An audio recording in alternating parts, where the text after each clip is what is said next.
just wanted to give okay. The pressure's on now, man. That's a new feature. Yeah. All right. So before we jump into the presentation, just want to give kind of a broad kind of a shout outs. Love to hear any feedback when it comes to professional development, any topics or ideas that you as alumni would like to hear from us. We'd love to set those up for the fall and winter planning. Also love to hear feedback on if virtual is still working, if after work versus maybe a lunch virtual meeting, maybe a better opportunity. And then also we do want to have in-person events, and we have some in-person events in the works being planned out for the summer fall period. So can't wait to see you all in person soon.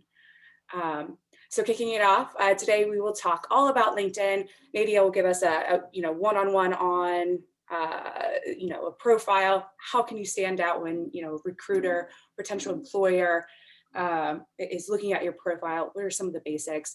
And then Tom's going to take it from there and really dive into, you built this network up. How do you foster it? How do you know when a recruiter is legit? How should you nurture your connections to maybe get the next job that you want? So we will have a little bit of time after each presentation to go through questions. If we don't get to your question, I will post Nadia and Tom's LinkedIn information. Sorry, volunteering you all. LinkedIn information, so you all should connect with them and reach out with any additional questions there as well.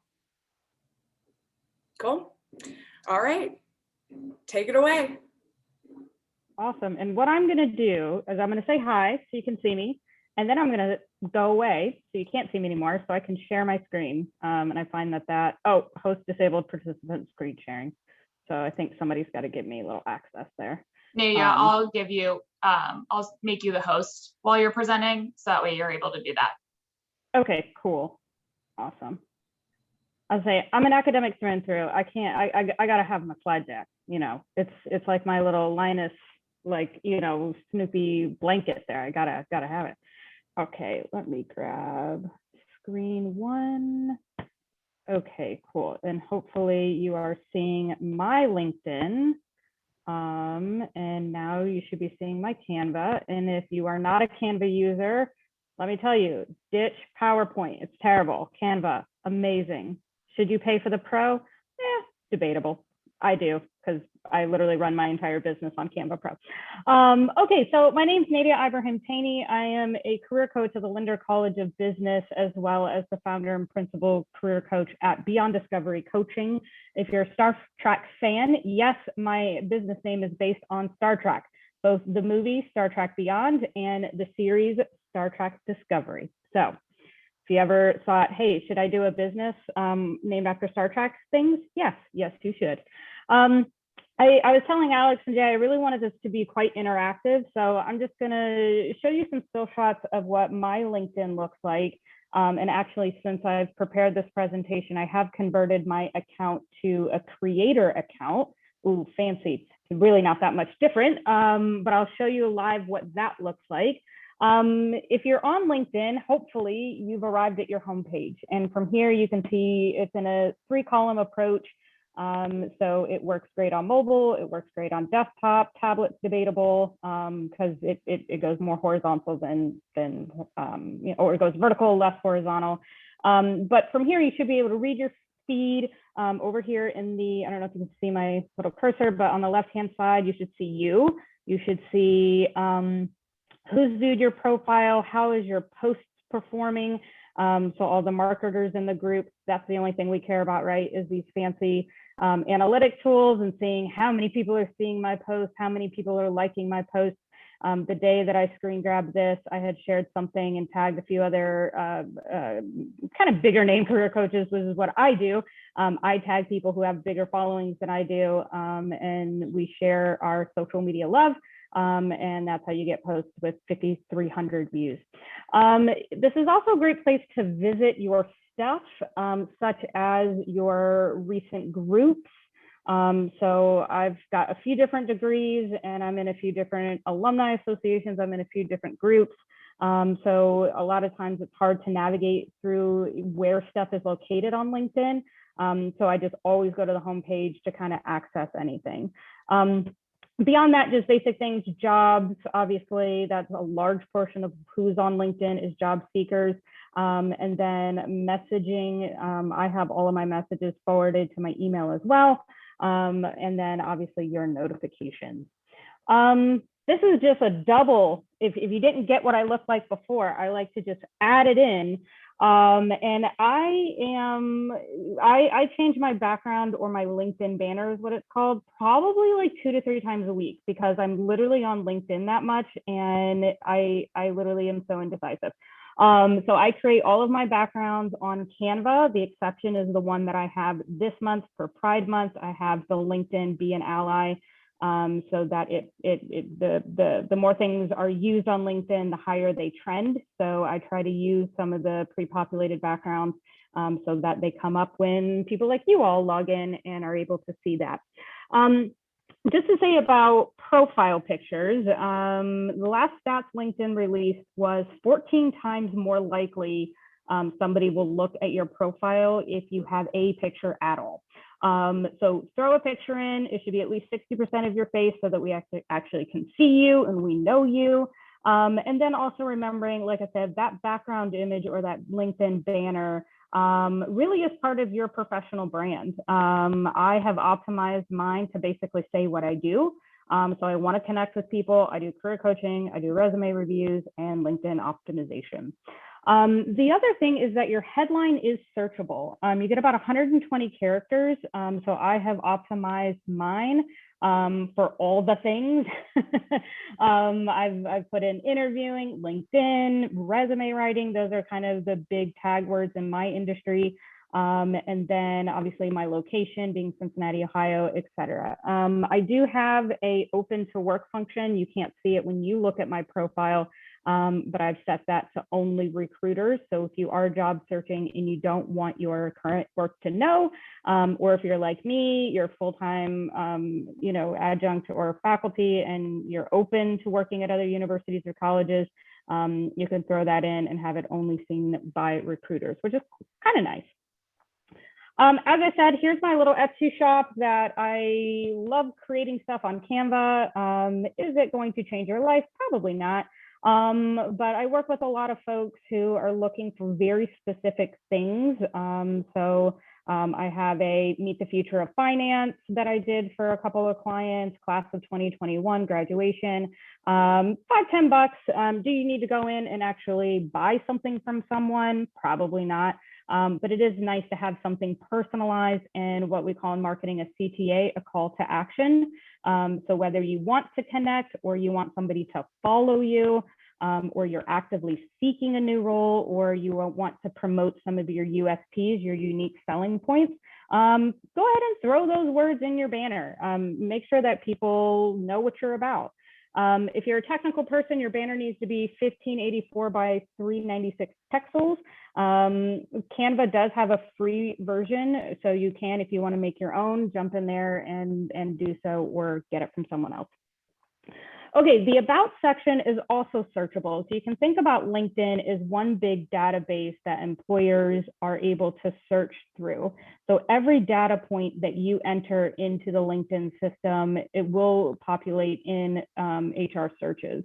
I'm not currently job seeking, so you'll see that my information and given what I do really points back to UC. So I say a little bit of who I am. I work for the College of Business. I do some things for some people, internships, co-ops, full-time roles, et cetera. And I really want people emailing me at uc.edu. The amount of traffic that I have on LinkedIn, if I'm getting conversations started with P&G folks or Fifth Third, I know I'm not going to be able to monitor it and keep up with it. So I do ask when people contact me, or when I say employers contact me about getting students hired, that I push them to email. The second thing is you can have kind of a professional up top, party at the bottom kind of thing, right? So you have your little LinkedIn mullet. That's what I have because like I said, I'm currently not job seeking. So I just put a little basic about who I am. Most people in Cincinnati who find me on LinkedIn are looking for students to hire. So I tell them what to do. And that's the biggest thing about LinkedIn. Tell people what you do, tell people what you're looking for, and tell people how to get a hold of you. Okay, I have like 97 sections in my LinkedIn. If you're looking at your own, you may only have just the basics, right? So the intro, the about, maybe you've got, you know, your education, work experience and whatnot. So next to where it says the more or open to section, you'll see a little toggle down where you can start adding some of these profile sections. One that I would highly recommend is the featured section, and I'll show you what mine looks like in just a minute, because that really kind of ups the ante on not only just telling employers what you can do, but actually showing them what you can do. So links to projects, links to quotes and articles. Maybe you're a marketing, you know, person and you designed a website. Hey, throw that on so we can see how great you are at your job. I did want to share with you the recruiter view of LinkedIn. So as I said, every single thing that you put into LinkedIn, just like Facebook, they are watching, it is searchable. So I ran a search that I was looking for a marketing specialist who lives in Cincinnati with some advertising skills, some digital marketing skills, maybe social media. And I wanted them to go to UC, right? And then it's going to populate 256 candidates who meet this. And then it'll say people who are likely to respond. So this is based on your activity on LinkedIn. So if you're an active user like I am, it's a great opportunity to not only kind of walk the walk, but actually talk the talk of your LinkedIn game. And it will favor those who actually use the platform more. The 25 open to new opportunities, that's honestly where most recruiters start. Because if you've put the badge on your profile that you're open to new opportunities, you probably are actively seeking, right? So 256 total, but you're gonna probably from a statistical standpoint, start with that 25 first. This is just a little snapshot of my groups. Groups and companies are a fantastic way to network with folks. As you'll see, I've got loads of alumni groups, my holistic coaching group. I'm part of higher ed professional development groups like NASPA. I'm in some not so great groups as well. There's some crappy ones out there like the career coaching, health coaching, life coaching, professional training, and motivational coaching with 33,000 people. It is basically spam central. It's just loads of people trying to hawk their wares on the open market. And yeah, it's fine for brand visibility and you might get a few bites now and then. But is that as significant as my networking group or my alumni groups? Absolutely not. Same with your interests. You can also follow people like Brene Brown, for example. I don't think Brene wants to actually connect with me on LinkedIn. I doubt she would even know who I am after she has 2.6 million followers. So it's a great way that you can show an employer or those in your network, what do you care about? And obviously you wouldn't be doing other universities, but pick things that are relevant to your industry, your area, and show some connection in that space. I work on my brand, my LinkedIn brand, harder than I work in any other social media platform out there. Not only just because I am a career coach and, obviously that's where people get hired, but most people are on LinkedIn. Even 18-year-olds to, 60, 70-year-olds who are done with their career or transitioning out of full-time work. They're just floating around on LinkedIn. It's kind of one of the more safer platforms. It's hard to spam people on LinkedIn. So it's a really great place to really build your professional brand. I try to post 20 times per month. That sounds like a lot, but if you just try to do a couple of times per week, I did like 3 posts just today, which probably isn't great marketing, but here we are. And I try to do my original content Tuesday, Wednesday, and Thursday. during times I know people don't want to be working, right? Usually as soon as we get to work, first thing in the morning when we're having our cup of coffee, usually at lunch, and then the poor souls who have to work until 6 or 7. Usually when you get off work and you don't like your job, that's usually when you start job searching. So if you have original content, like LinkedIn articles, for example, that I put in the third bullet point, that's a great time to release that content. Share industry relevant content, know your audience, right? Most of the people that I'm actually connected with on LinkedIn are not going to be people that get me a job. It's mostly people, it's mostly students, it's mostly business students that are looking for, I coach for information systems, so they're looking for very technical, software engineering, software developer roles, database design roles. And if you've gathered anything from this presentation, I'm pretty much the opposite of that. Career academic who's never left academia. So my network on LinkedIn for students really is for them. I'm connected with alumni, I'm connected with current students, with employers, with recruiters. So I tell my students, hey, my network is for you. It's not so much for me anymore. Utilize people's networks. I like the news. I find that it tends to be decently relevant and non-biased on LinkedIn. I think they're really great starting points to facilitating areas of discussion and dialogue. I just posted one today that was in line with an article that I wrote last week. So it's a great way to do some double tagging and get your content picked up a little bit more easily. With that, do tag people and organizations because the algorithm, I'm using quotes around the algorithm, favors that. Same with things like Facebook and Instagram. There is an algorithm that dictates content visibility. So some of my content is seen by 10 people, some it's seen by 1,000. I have not cracked the LinkedIn, Instagram, or the algorithm code, but I just try to do a little bit different every time and kind of see what happens. I'm going to switch over to my LinkedIn because I'm sure there's a few of you who want to be in creator mode. And this is what creator mode looks like. The only biggest difference, and I should say that LinkedIn has integrated pronouns now. So you notice I no longer list my pronouns here because LinkedIn has added it right next to your name. But when you're in creator mode, it does add this additional area on hashtags that are things that you want to be talking about. So when people come to my profile, I tell them, hey, I'm interested in talking about these areas. It'll also show your follower count as well as, well, anything over 500, it'll just say 500 plus on your connections. The other thing I would look at, like I said, is that featured section.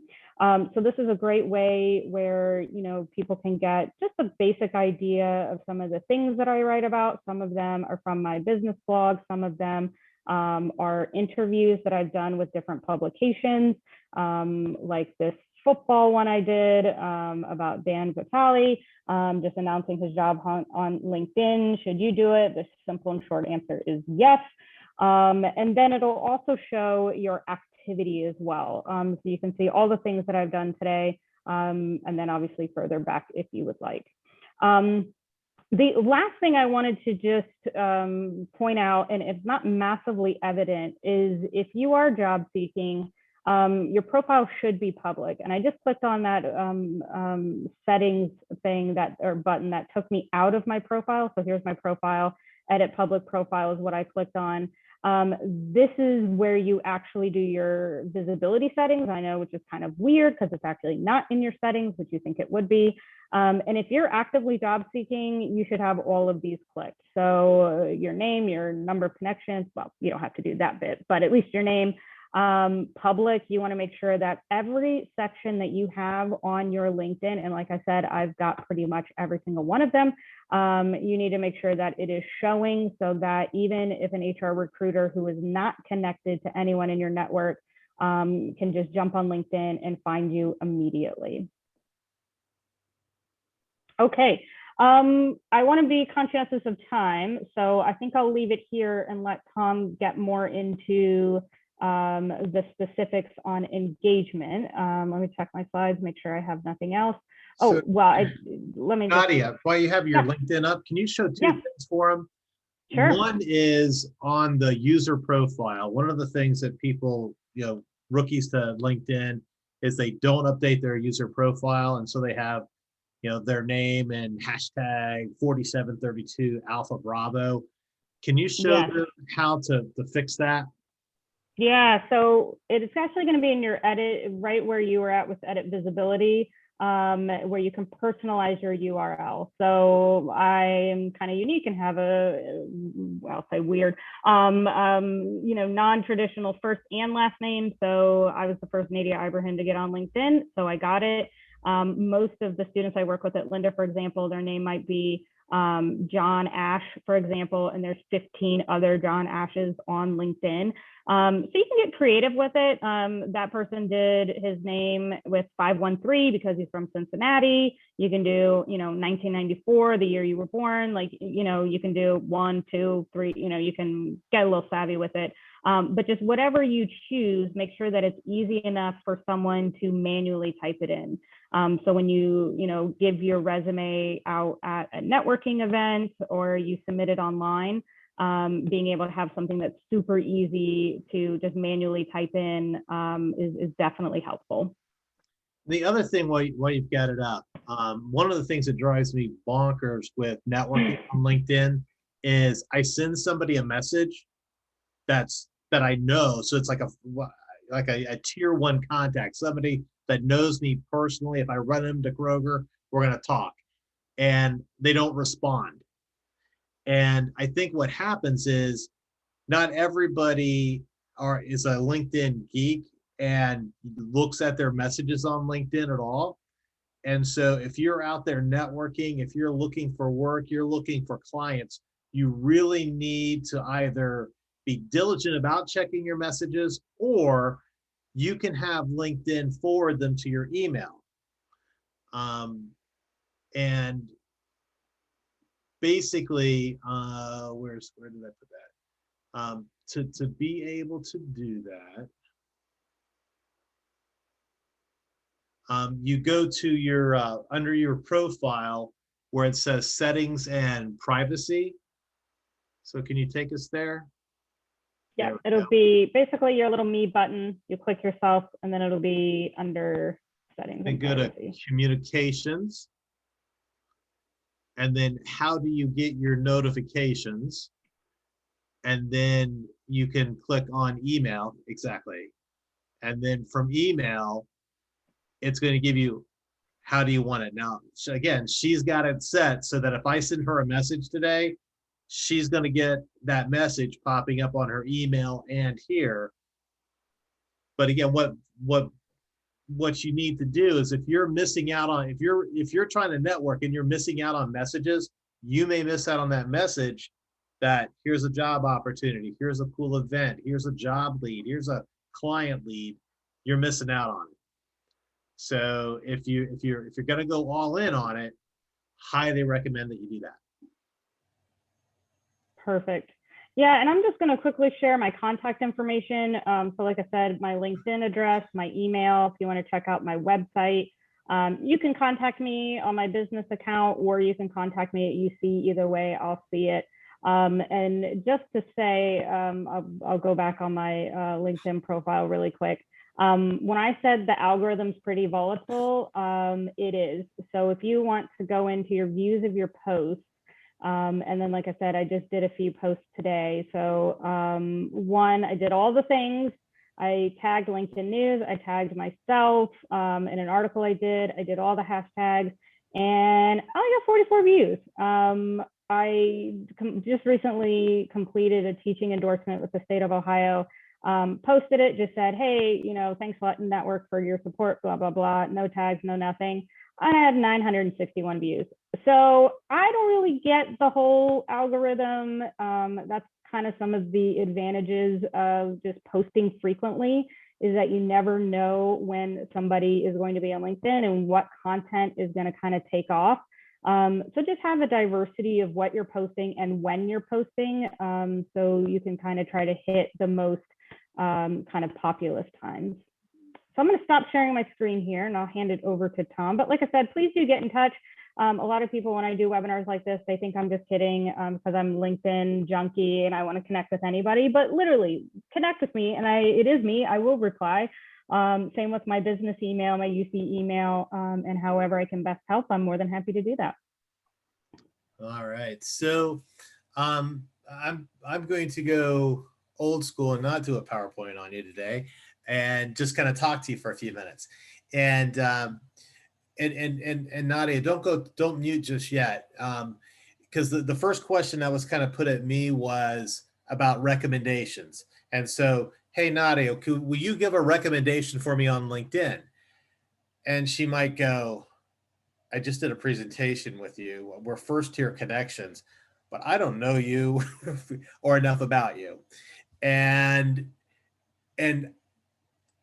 I don't know, from my personal opinion, I think that recommendations on LinkedIn may be a little bit overrated, because I can't tell you the last time I went and looked deliberately to see how many recommendations does Nadia have before I'm going to contact her.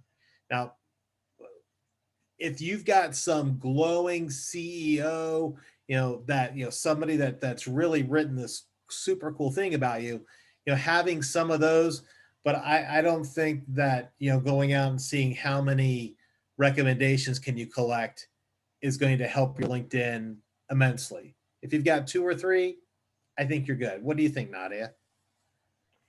Yeah, I would agree with that. I think if you are just entering the workforce and maybe you weren't able to do an internship or co-op, or you're pivoting into a new industry, it might be helpful to have some recommendations that speak to your credentials in that new space. I teach my students, if you ask, you should give. So I have students all the time say, hey, professor, will you recommend me? I'm like, sure, you have to recommend me back though, because that's a reciprocal relationship, right?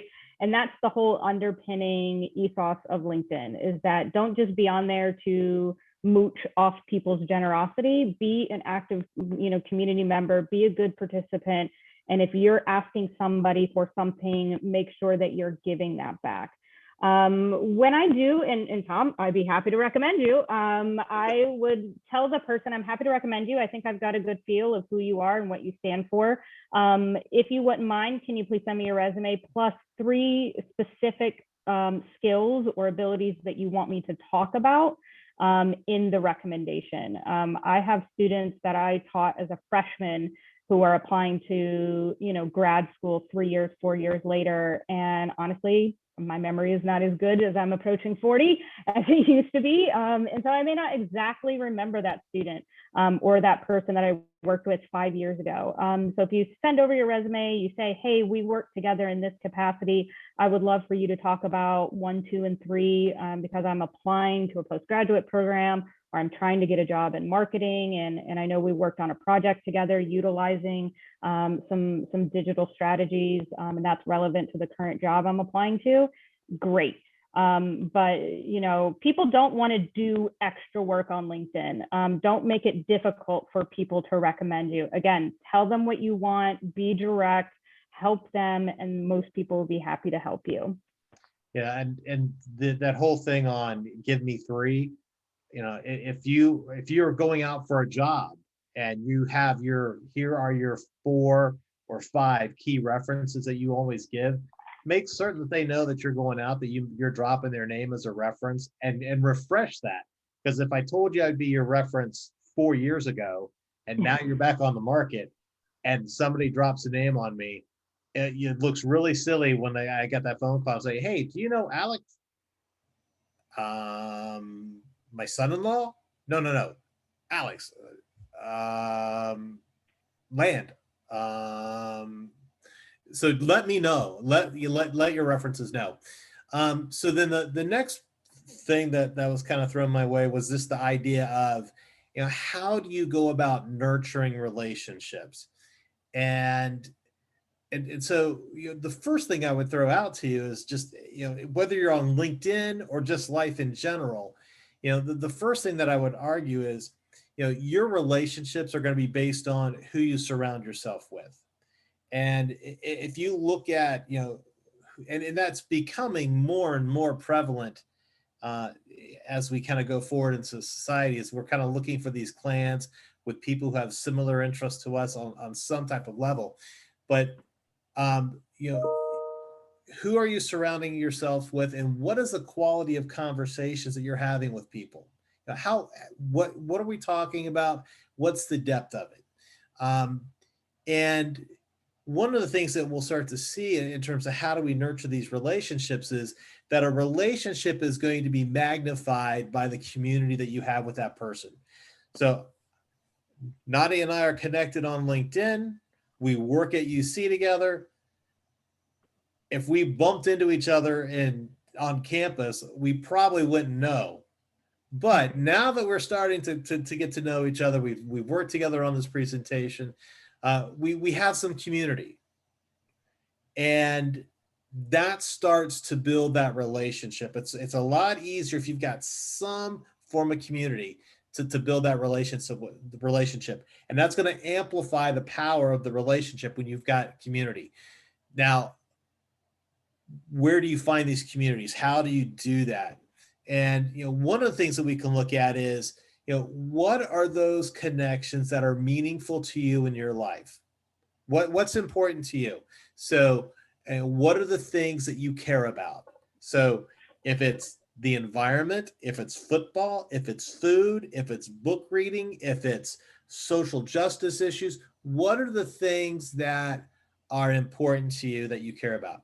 And as we start to develop these relationships, there's three critical pieces to how do you want to go about nurturing a relationship, and their trust, its connection, and community. So the more powerful trust, connection, and community is when you're building relationships, the tighter that relationship is going to be for you. So let's talk about what's your focus going to be? So on LinkedIn, we can have a lot of different focuses. For many of us, it's I want to have a good network in case I need a job. But maybe you're comfortable where you're at, and maybe it's more of a business issue. So how do I generate business through LinkedIn? Or how do I impact my company culture? So outside of LinkedIn, but how important is that organization culture? How do you develop that? And if we kind of have a side conversation about one of the things that kind of drives me crazy right now is you hear HR people, recruiters say, oh man, it's really tough to recruit people. That government stimulus is killing us. That's lazy. That's lazy. There are people out there that I'm certain that are saying, I'm not going to go to work until my unemployment runs out. That's gone on ever since we've had unemployment. There's people that will milk that to the bitter end before they'll even start looking. However, if we remember where we're at right now, or if we remember where we were at a year and a half ago, unemployment was at 3.7%, and today we're at 5.7%. We're not that far off of where we were before.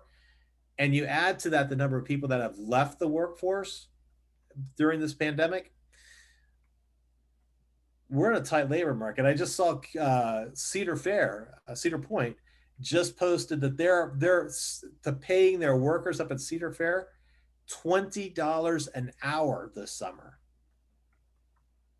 And that's the organization that said we're not going to pay over $9.50, and now they're at 20. So getting back to the company culture, how are we going to hang on to people today in our workplaces? It's the culture of where you work. That is the critical piece of retaining talent and developing that talent. So as we think about those relationships, it's also formatted or formulated within that company culture. So, and I say relationships because when we think about ourselves as a species, if you will, right? We are one of the rare animals on this planet that we're not born ready to run. If a deer has a baby, that baby is able to get moving pretty quick. But if Alex has a baby tomorrow, not yet, but if she has that baby tomorrow, she's going to be surrounded with a community that helps her, right? And from the medical staff that's there to the family that's going to circle her, to the friends that circle her, to the daycare that kid will eventually need, there is a community that circles you, that relationship. And the sad thing that we're seeing on relationships is from the mid 80s to the mid 2000s, the number of close friends that people reported having. Now, we don't have, when we say close friends, well, I'm talking, these are the people that if I said, Nadi, I need you in my house now, Nadi's like, I'm getting in the car, I'm going. You know, that type of friend that's, she's got my back, she's there. It's two. Most people today have two. 30 years ago, it was only three. And so it's dropped by a third. But when we look at how important relationships are and developing those and maintaining those, and I mean, just a quick question. Have any of you broken a bone, sprained a knee, sprained an ankle? All right. So Alex, tell me, did it hurt? Whatever you broke or hurt or sprained, did it hurt? Yeah, I did. I had a minor tear in my ACL. It was brutal. Yeah. Now, what did that pain feel like? And she'll go, well, it hurt bad. But are you feeling any pain based on that injury from when it happened? No. But if I said, do you remember when your dog died, your friend died, somebody died, instantly that relationship pain kicks in? You can feel that pain. The pain of an injury, we remember the pain. So I point that out is just how important relationships are to us and how important it is to develop those things. And so I mentioned before, how are we going to do that? Well, part of that's based on trust. And so how do we build trust with people? Three things again on trust: competency, honesty or integrity, and benevolence. Nadia talked about all three of those as she kind of worked through her work things, right? The competence, I know what I'm doing. Here's how you set up your LinkedIn profile. Here's how you do this. If I ask her, hey, can you write me a letter of recommendation? She already said she would do it, and she barely knows me right now. She said I would do it. But there's also the benevolence that comes back on me. If I do that, if she does that for me, the expectation that I'll help her out in return. And that's, one of the things that in terms of trust, it's that we're looking for competency, we're looking for honesty, and we're looking for benevolence. That's how we gain trust. So as we're connecting with people on LinkedIn, you're not going to get very far by going into the largest group. What was the largest group? 30,000 members. And now me going through every one of those people I'm now a second connection with because we're in that same group. And me going, hey, will you connect with me on LinkedIn? Connect with me on LinkedIn. Some people will take that. Other people will start reporting you as spamming really quick. So you want to be careful when you start connecting with people on LinkedIn. One, connect with people that you've got some type of connection with. And two, don't just hit connect, but have a note or not a letter, but at least some type of greeting as to why you want to connect with them. And one of the things to think about is this. I don't know how many of you live in a house, but if you live in a house in a neighborhood, one of the things that is eventually going to happen to that house is you're going to need a new roof. What happens when a storm comes through your neighborhood and your neighbor's getting their roof repaired? What's going to happen to you at your house? What happens at your house when your neighbor's getting a new roof?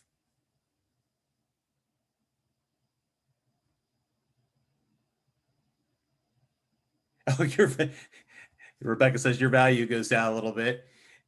Who's going to show up on your front porch when your neighbor's getting a new roof?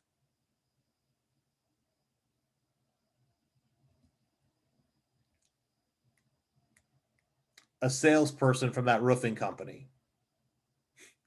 And that the contractor, the salesperson. And it's going to sound something like this. Hey, Rebecca, just let you know, we're doing some work in the neighborhood. Your neighbor, Mr. Smith, 2 houses down, that storm that came through, oh my gosh, it wreaked havoc on. And Rebecca, would you like we're doing free roof inspections. And Rebecca now is like, ting number one on what happens is like, free? Won't cost you anything, Rebecca. And we've noticed a lot of damage. And when you've got damage on the roofs, eventually you'll have house damage. You'll have leaking coming in on your ceiling. My ceiling's going to leak? Yeah, sometimes it gets moldy too. It's really bad if you don't catch it in time. And this roof inspection's free? Yeah, we do it for free. And we'll help you with the process of turning in the paperwork to your insurance company. And many insurance companies pay for a brand new roof. And so it won't even cost you anything to get the roof put on, Rebecca. So why are they doing that? One, it's that they're throwing that line out there. I know somebody that knows you. I'm here to help you. I'm going to give you something. Well, when we start to, I'm not saying we need to be as slimy as these roofing people that are knocking on my door, but and the other side of this is when you start to use these tricks of how we deal with people, you want to use them ethically, because if the word gets out that I'm using these tricks to manipulate people, my credibility is going to go down really quick. And so, but when we're connecting with people, if you know somebody that knows them, that's gonna give you that shot at that relationship. When you have something to offer them, I had a student call me up today. She's got a job interview with the Cincinnati Zoo for an internship. I told her 2 things because I know the guy that's hiring at the zoo, and I know 2 of his pains right now. One, zoos are historically non-diverse organizations. There are not a lot of people of color that work at zoos. And so the Cincinnati Zoo is in downtown Cincinnati, as you all know. And how do they reach out to that community? And so that's a pain point for them. So one of the things I told her is, one, tomorrow I'm doing a Juneteenth cookout at my house. And you need to tell him that you're coming, and you need to invite him, because I have other HR professionals. You see current students and you see alumni that will be here. Be a great chance for him to network. And being that it's a Juneteenth event, it will not be a bunch of people that just look like me. So it'll be a diverse group. So now when she's interviewing, she's able to offer him, here's an idea, here's a pain point, here's a way that you might be able to kind of work on that issue. So when we're trying to build trust, reach out, provide something, and sometimes asking for that favor if it's an appropriate favor. When somebody wants to do something, if you're asking for somebody to help you, that starts to build that trust. A couple other things on connecting, looking for similarities with that person that you're connecting with. Obviously, UC alumni, we should be connecting with each other. If we have that is like a golden ticket right there. But what other things could it be? So it could be your occupation, your industry. Those are all things that can help you on that connecting. And part of that similarities is we have what's known as implicit egotism. And so when people tell us something about us, drop our name, tell us about some type of similarity, that kind of strokes our ego. And so, we hear this saying that opposites attract. I'll ask you, really? I mean, that's a nice love story. I mean, we're just like polar opposites. But the reality is, if I'm having the conversation with Jay and go, hey, Jay, can I ask you a question? Is global warming real? And Jay goes, no, it's all fake. I'm like, okay. Black Lives Matter, Jay. All lives matter. Okay. Did Biden win the election? No, it was stolen from Trump. Love you, Jay. Good luck, man. Nadia, how are we doing? That connection's not going to be there. And so again, so we look at that community of interest that we have together. It's not to say that we should avoid people who have different views of ours, because sometimes when we discover that some of our views aren't right or wrong, or we can adopt or modify our views, but we're really, a lot of that power of connection is looking for that similarities. The last one I would throw out is based on community. And so communities, as we're developing relationships, could be your company, the companies you want to connect with, clubs, churches that you belong to, things like that. And as we think about community, how important is the community that we're involved with, and how does it influence us? So if I belong to a running group, and that running group says, hey, we're going out for a jog on Friday night and Sunday morning, and now there's that pressure for me to kind of join that group, that group is influencing with me. And also when we think about that community, is how integrated is that community to us, and how well do they do at fulfilling our needs, and do we go at fulfilling their needs? So kind of wrapping this up, and like, so what about LinkedIn then? How does this apply back? Nadia mentioned the groups. Joining groups is a critical piece. That will help you make relationships. So looking for those groups. She mentioned making posts. I don't think you need to make 3 a day, but if you're really trying to get active, making at least 1 a week is a place to start, as a manageable goal for many of us. So you could make posts about your company, news. I would stay away from political commentary on LinkedIn. If you want to honk somebody off, start talking about how terrible Biden is or how terrible Trump is. And so stay away from that. Another thing to do is add worthwhile comments on people's posts. So it's one thing to like a post. It's another thing to make a value added comment to it. Don't be snarky. So I was at an HR conference with some of my students, and somebody posted, not a lot of diversity at UC, I see. I'm like, why? I mean, why would you lay that comment out there? And so it's important. It's not to say that we should never call people out if we see something inappropriate, but is LinkedIn really the place, and is that really where you want to be? So I would say stay away from that. The other thing to do is share people's posts. So if somebody's made a post, I look at Nadia's post, copying that and sharing that post. I get a lot of feedback on sharing job leads at companies. So if I see a good job lead at a company, I'll share that lead, especially if I know people at that company. So then when somebody says, hey, can you tell me more? Who do you know? Yeah, I know the CEO or the CHO, RO, or the HR manager, and I can connect. The other thing to do on LinkedIn as we're trying to develop these relationships is, if somebody posts a question, offer a solution. Another thing to do is, if you are in the job market, or even if you're not in the job market, who are the top 10 companies that if they called you tomorrow, you would go interview no matter what? Start making connections at those companies today, especially the recruiting staff. And the last question that was kind of thrown my way was, how do you know if you have a real recruiter on the line, or are you just being spammed by a recruiting formula? And part of that is looking at the message that you get. Part of it is this a company that you want to work at? Is this a job that's realistic to your background? And if those things start to add up, then by all means respond.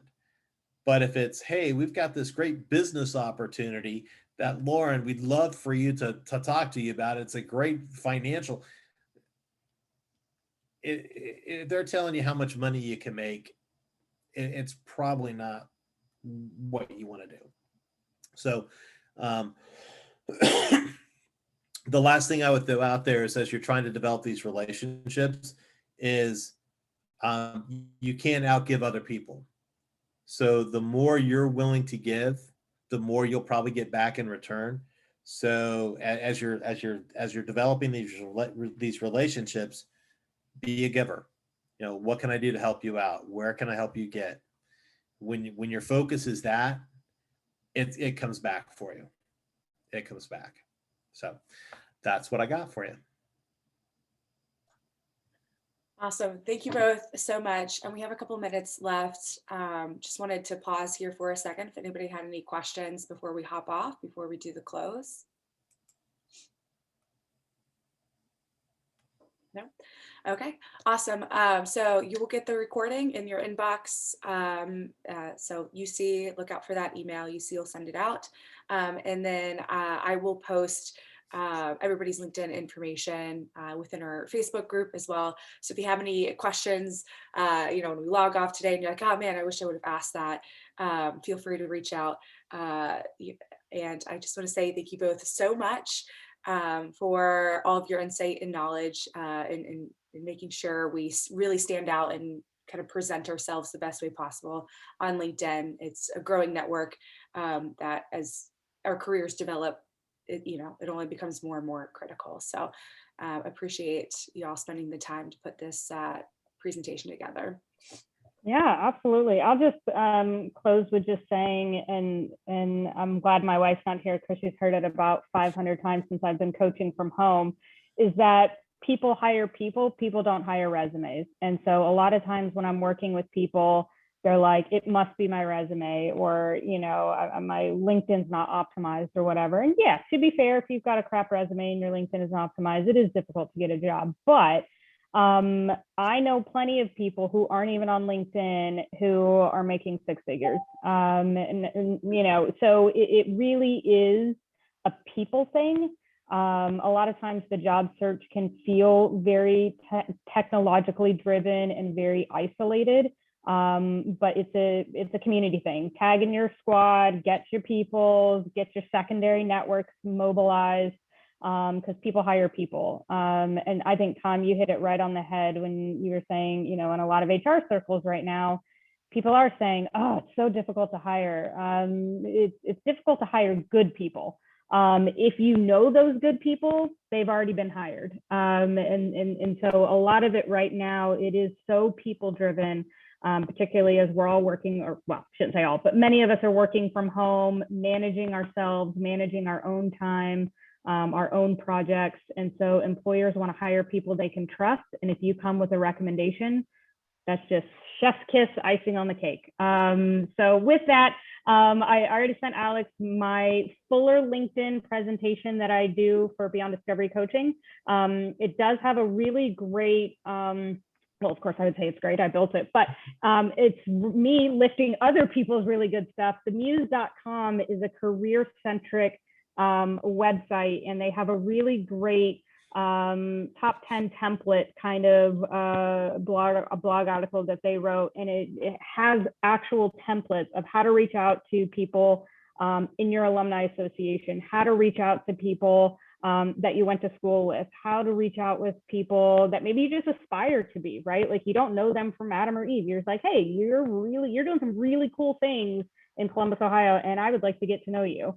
So it takes the pressure off of coming up with something witty and clever to say, where you can just borrow, leverage other good people that are already doing the hard work. No need to reinvent the wheel. So there's a really great webpage in that presentation that if nothing else, you just go and copy and paste that link. It's a really great template oriented way to, like exactly what Tom said, make your communication as authentic and personal as possible. One of the things that as an alumni group you could do is create your own, on LinkedIn, your own jobs board for Columbus alumni. And so if your organization has a job, you're looking to hire somebody, post that to that group. It kicks out. Again, it's like a community. And I've been doing this long enough now that I probably am getting hits 2-3 times a week from companies that are looking for HR people. I'll put it out there. I had a student that, the guy is a UC, so again, community, UC alumni, CHRO at Duracell. He's looking to hire an HR intern. I sent in this kid's resume. He called the kid that afternoon, interviewed him the next day, and then made him an offer the next day. And so this student is now set for a job post graduation in December for him. He's set. This kid is set, and it's so important to be communicating with people that if you're on the market, that and so that they're aware of it, and that they'll vouch for you and they'll support you. People will do it. Awesome. And with that, I'm going to have that be our closing words. Thanks everybody that came today. And we will see you all at our next alumni event. Go Bearcats. There you go. Be good. Thank you, everyone. Thanks for joining us on the recording as well.